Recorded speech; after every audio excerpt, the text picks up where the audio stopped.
Hey, what's up, you guys? Mr. J coming at you with a movie review of Mighty Morphin Power Rangers. Um, I graduated from high school in the class of 2002. So that gives you a little insight of what timeline I grew up with. And I grew up with these guys. Um, 1993, 93, I believe was the year they came out. It was either in the third or fourth grade. They were cool for what they were. I'm a kid of the 90s, so they were cool for what they were. I remember watching them going outside playing on Fox,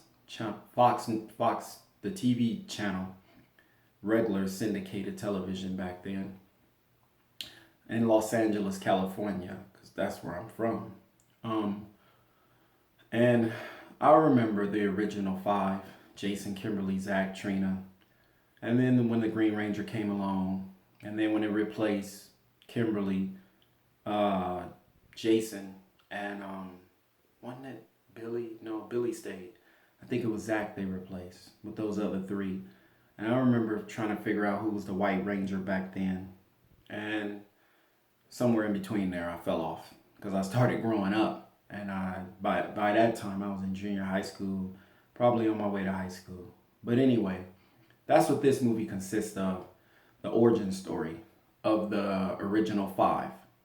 Now, is it for the kids? Well, I say this movie it is for kids, but the kids will if you have kids that like to horseplay a lot and play around a lot, are looking for big, bright, beautiful colors in a movie theater, almost kind of like a cartoon with a lot of action and a lot of blow up scenes. It has all of that, but this movie is really like they took it to a different level where it's for kind of like age 13 through 17 or age 10 through 13. This movie has a serious dialogue.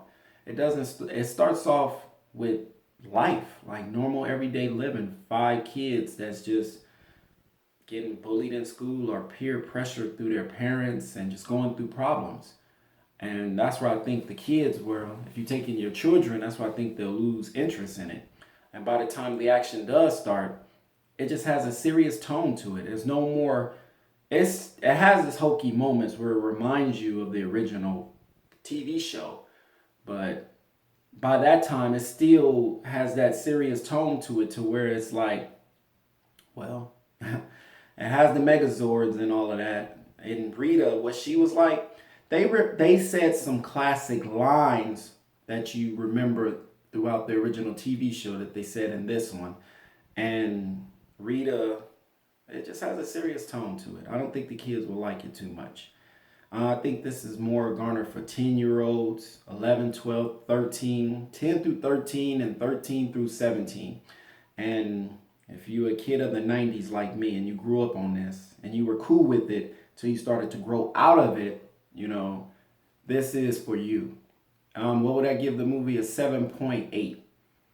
What I didn't like about the movie, one of the characters that we grew up with, non spoilers, didn't speak. And you'll see who I'm talking about once you watch the movie. They just had him as here's a hint, a big gold star. You know what I'm saying? And that may not have made much sense what I said, but you'll know what I'm talking about if you see the movie or if you see the original show. And Rita was off the chain. She made it work. Krispy Kreme. That's all I'm gonna say. Krispy Kreme.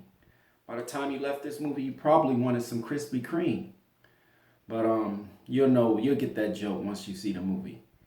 It just has a serious tone to it. It's still hokey, but like I said, it's not for no 7-year-old that's gonna dress up as a Power Ranger for Halloween walking out this theater because he just saw that movie. No, that 7-year-old is gonna start playing around in the movie because they're not gonna get that seriousness that starts at the beginning of the movie, at least for the first hour, while they're introducing all the characters. And it just got you sitting there watching it. Like, dang, Jason's going through that. Zach is going through that. Kimberly's going through this. And Billy, etc. Zordon and Alpha, they were cool for what they were and the moments that they had. And that's it. So that's my take on the Power Rangers movie. check out other YouTubers and see what they feel about it. Me, I am going to buy it when it comes out on Blu-ray and DVD, but other than that, yeah, I'll take it for what it's worth. All right, y'all. Till next time. Peace.